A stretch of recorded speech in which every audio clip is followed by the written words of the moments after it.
ஒளிச்சுடராய் பயன்படுத்திடுவார். என்னை தான் சாயலாய் என்று மாற்றிடுவார். என்னை ஒளிச்சுடராய் பயன்படுத்திடுவார். என்னை தான் சாயலாய் என்று மாற்றிடுவார். என் தேவனின் வெளிச்சம், என்னை ரட்சிப்பவரும் அவரே.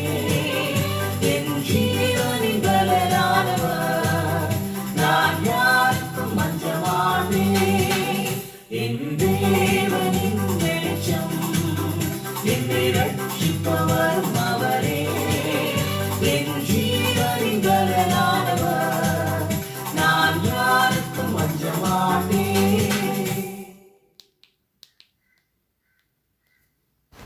என்னை